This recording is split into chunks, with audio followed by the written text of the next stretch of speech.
Simula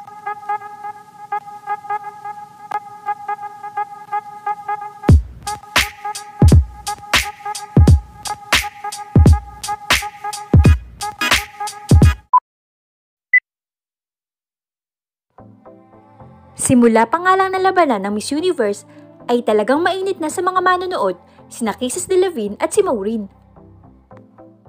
At pagdating sa dami ng award ay tila nagpaparamihan nga sila Kisses Delavigne at si Maureen. Habang si Kisses, ang Miss Universe Philippines Lazada, ay si Maureen naman ang napili bilang Miss AirAsia Philippines. Napili din si Kisses bilang Miss Arpox Philippines 2021. Samantala, si Miss Maureen naman ang tinanghal bilang Miss Henan.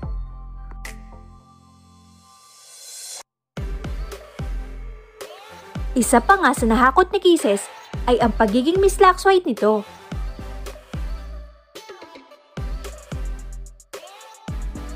Pasok na din sa top 10 sina Kisses Delavigne at si Maureen.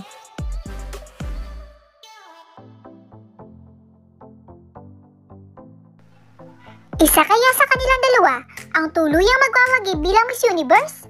Yan ang ating aalamin.